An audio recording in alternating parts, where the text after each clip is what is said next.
जिन पर महात्मा की कृपा होती, ये 8 बातें उसके हृदय में अपने आप जागृत हो जाती हैं। देख लो, 8 बातें उसके हृदय में अपने आप जागृत हो जाती, जिस पर संत की कृपा होती। पूज्य बाबा कहते हैं, पहला, नाम जप, नाम कीर्तन और लीला गायन, इन 3 का उसको व्यसन हो जाता है, नशा हो जाता है। ये 8 बातें महात्मा के कृपा पात्र में जागृत हो जाती है। नाम जप, नाम कीर्तन और प्रभु की लीला गायन का नशा हो जाना। कीर्तन हो रहा है तो शकील के बैठ गए, थोड़ा 5 मिनट हमको भी गाने, राधा राधा, भगवत चर्चा हो रही, अरे यहां कथा हो रही और बैठ गए 10 मिनट। नशा है ये, हमारे आपको नहीं, सनकादि के लिए भी कहा गया, आशा व्यसन बसन याति नहीं, रघुपति चरित होए ता सुनहि। हनुमान जी को बड़ा नशा है। यत्र यत्र रघुनाथ कीर्तनम तत्र तत्र कृतमस्त कांजलम वाष्पवारि परिपूर्ण लोचनम। आश्रु बहाते हुए नाम कीर्तन सुनना, नाम कथा, लीला कथा ये श्रवण करना। पहला, साधु कृपा पात्र में नाम जप, नाम कीर्तन और लीला गायन का नशा हो जाएगा। दूसरा, उसको साधु के दर्शन से ऐसा सुख होगा जैसे अपने प्रिय रिश्ते नातेदारों को अच्छा, आओ आओ आओ आओ, हृदय एकदम मालादित हो गया। साधु महात्मा से जब बिछुड़ने का समय आता है तो ऐसा लगता है हमारे प्राण छूट रहे हैं। ऐसा बिछुरत एक प्राण हरि ले, ये साधु कृपा पात्र में होगा। संत को आओ आओ, आज तो हमारे अहो भाग्य, जो प्रभु मोहि अनुग्रह की ना, तो तुम्हारी दरस हट देना।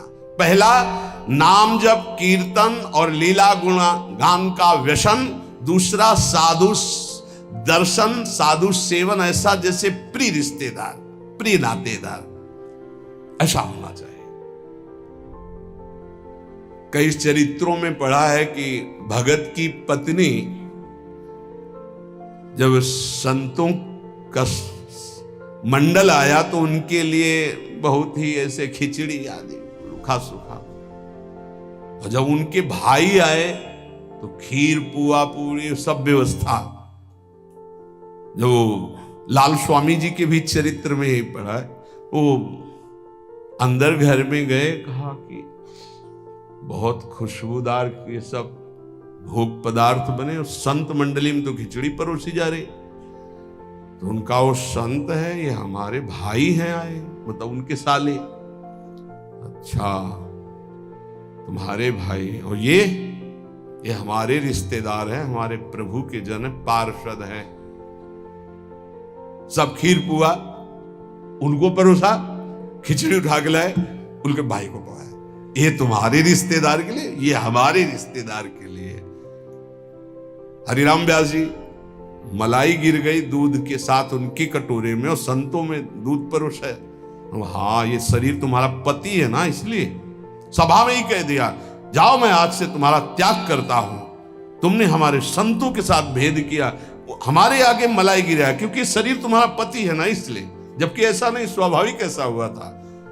जब बहुत प्रार्थना की, कई दिन व्यतीत हो गए सेवा से विलक, तब संतों के बीच में कहा कि अपने आभूषण बेच करके संत सेवा करे तो हम स्वीकार करें। संत ऐसे प्रिय लगे जैसे कोई सगा सनेही रिश्ता नाता जिनसे जुड़ा है, उनको देख और खूब उनके प्रति भाव, इस महात्मा की कृपा। तीसरा, सांसारिक चर्चा करने में बिल्कुल अरुचि होना। चौथा, महात्मा का कृपा पात्र कभी किसी की निंदा ना कर सकता है ना सुन सकता है। पांचवा, महात्मा का कृपा पात्र कभी प्रणाम नमस्कार न स्वीकार करता है किसी के, कोई जैसे कर रहा है तो स्वयं स्वीकार नहीं करता, और दूसरों को भरपूर सम्मान देता है। स्वयं अमानी रहकर दूसरों को वो किसी का मान सम्मान स्वीकार नहीं करता और दूसरों को मान सम्मान करता है। छठा, किसी का चित्त दुखे ऐसा संवाद नहीं, किसी का चित्त दुखे ऐसी कोई क्रिया नहीं, और कोई किसी संवाद या क्रिया से उसको दुख पहुंचावे तो उसका चित्त दुखे ऐसी स्थिति नहीं।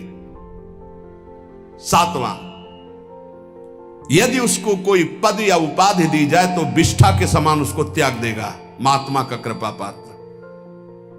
कोई पद या उपाधि दी जाए तो विष्ठा जैसे त्याज्य होता है। विष्ठा त्याज्य का मतलब विष्ठा त्यागने के बाद किसी को गर्व नहीं होता है। मलवत त्याग भोगों का, पद प्रतिष्ठा का। देखो, जब हम मलवत त्याग नहीं करते तो त्याग तो वस्तु का होता है, अभिमान उस वस्तु के त्याग का होता है जो उससे भी खतरनाक होता है। वस्तु की समीपता जितना बाधक है उससे ज्यादा बाधक है वस्तु त्याग कर त्याग का अभिमान।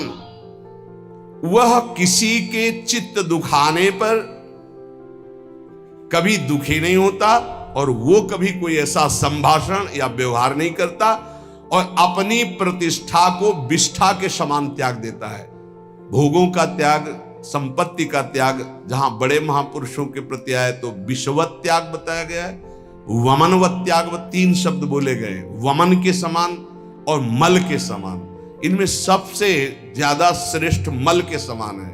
उसका ध्यान ही नहीं है, कोई उसको ऐसे उसका स्मरण ही नहीं। मलवत त्याग मतलब उस त्याग की स्मृति भी नहीं रह गई, उसे त्याग कहते हैं।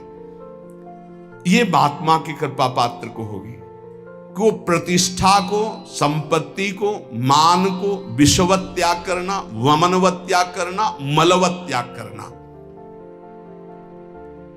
इसकी पहचान कि 8 बातें महात्मा की कृपा पात्र में आ चुकी हैं। कह रहे उसका मन एकाग्र होगा, किसी भी नवीन विषय भोग की इच्छा नहीं होगी, नेत्र निर्विषय होकर अनासक्त होकर विचरण करेंगे। देखा लाखों को, छवि एक की नहीं, देखा पूरी बाजार, इच्छा एक भी नहीं। नेत्र उसके निर्विषय हो जाएंगे। लाखों छवि देखने पर, लाखों मूर्ति देखने पर, लाखों प्रकार के विषय भोगों को देखने पर उसके हृदय में ना इच्छा होगी ना झांकी होगी। एकांत में जाकर किसी व्यक्ति का चिंतन नहीं होगा। जिसका मन एकाग्र है, नवीन विषय भोग की इच्छा नहीं है, नेत्रों में किसी की आकृति नहीं, कोई विषय की झलक नहीं, पूरी बाजार घूम आवे, पूरे लाखों लोगों से मिल ले, वो महात्मा का कृपा पात्र भगवान प्राप्त करने के योग्य हो चुका है। ये 8 बातें पुनः सुन लीजिए कृपा करके। पहला, नाम जप, नाम कीर्तन, भगवत लीला गुणानुवाद। क्या व्यसन, नशा। कीर्तन हो रहा है, दौड़कर बैठ गए, हम भी 10 मिनट गाएंगे। नाम जप के लिए हर समय उत्साहित रहो कि जैसे गरीब आदमी 1-1 मिनट मेहनत करके धन कमाता है, ऐसे तुम नाम कमाओ। भगवत लीला गुणानुवाद में श्रवण इंद्री को, जिनके श्रवण समुद्र समाना, कथा तुम्हारी सुभग सरि नाना, भरे निरंतर होई न पूरे। ऐसे। दूसरा, साधु महात्मा प्राण प्रिय लगे। तीसरा, संसारिक चर्चा बिल्कुल विषवत लगे, नहीं सुननी, नहीं करनी। जब उस मार्ग में नहीं जाना तो मुझे चर्चा क्या करनी। तीसरा, संसारिक चर्चा नहीं। और चौथा, कभी किसी की निंदा ना करनी है और ना सुननी है। 5वां, स्वयं अमानी रहकर सबको मान प्रदान करना है, कभी अपने को मान सम्मान के विष का पान ना करावे। 6वां, किसी का चित्त दुखाए ना, दूसरे के चित्त दुखाने वाली कोई क्रिया ना करे और दूसरे के द्वारा चित्त दुखाने वाली बात और क्रिया होने पर अपने चित्त को दुखित ना होने दे। 7वां, अपनी प्रतिष्ठा को विष्ठावत त्याग दे। कोई भी उपाधि, कोई भी पद प्रतिष्ठा भगवत प्राप्ति के बाद जो हरि करे, पहले कोई स्वीकार न करे। उपाधि नहीं तो उपद्रव हो जाएगा। 8वां, सदा सच्चरित्र होकर जीवन व्यतीत करना। काशी में जज स्वामी नाम के एक बड़े सिद्ध महात्मा थे, जब रहते थे तो एक संत भगवान आए थे, उनका चलो आपको ब्रह्मबोध संपन्न महापुरुष के दर्शन कराते हैं। तो शायद मुमुक्ष भवन ऐसा नाम था जहां सन्यासी जन रहते थे, वहां गए। स्वामी जी एकदम वयोवृद्ध, अस्थिमात्र हुए रहे शरीरा, नजदीक गए तो जैसे एक उन्माद अवस्था को प्राप्त होते हैं वैसी स्थिति थी। अचानक जब स्वामी जी ओम नमो नारायण अचानक ऐसी दृष्टि हुई और बस इतनी जोर से हाथ पकड़ा और अंग्रेजी में उन्होंने कहा, हमें अंग्रेजी तो याद नहीं है, पर उसका भाव था, वो गुड करेक्टर ऐसे कुछ बोल रहे थे कि जिसका चरित्र पावन है वही सब कुछ है, और अगर चरित्रहीन है, चरित्रता चली गई तो कुछ नहीं रहा। इसलिए जीवन में करेक्टर गुड रखना है। मतलब हम तो हिंदी में बोल, वो अंग्रेजी से बोल रहे, तो जो संत ले गए थे वो ट्रांसलेटर, हाँ हमको वो ये भी अंग्रेजी कहना, इसलिए रुक गए। वो उसका भाषा हिंदी की करके वो हमें बता रहे थे कि वो है। तो ये 8वां है, सर्वदा पावन चरित्र रखना। कोई हमसे त्रुटि, कोई ऐसी गलती है उसका सुधार किया जाए। बहुत जन्मों से हम लोग फिसलते रहे, अब इसका सुधार कर लें। ये सत्संग केवल भगवत प्राप्ति के लिए होता है। ये सत्संग केवल समस्त संत महापुरुष और भगवान की वाणियों को मिलकर होता है। जो तुम एक शास्त्र में ढूंढोगे वो तुम्हें ढूंढी ढूंढाई वस्तु मिल रही। ना तुम्हें दूध खोज करना है, ना दही खोज करना है, ना मथना है, ना माखन करना, सीधे घी मिल रहा है भैया।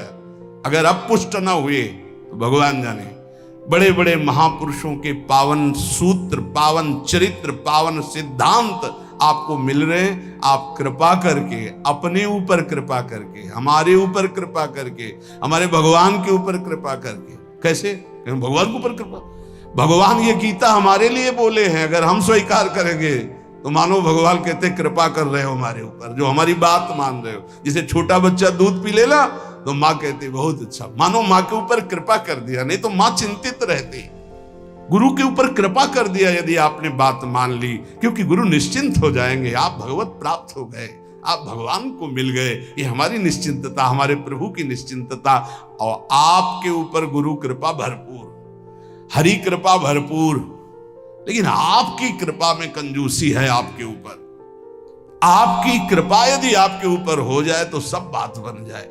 आप अपने ऊपर कृपा करें और जो सुन रहे हैं वैसा आचरण कर ले, यही है अपने ऊपर कृपा। सर्व मंगल हो जाएगा।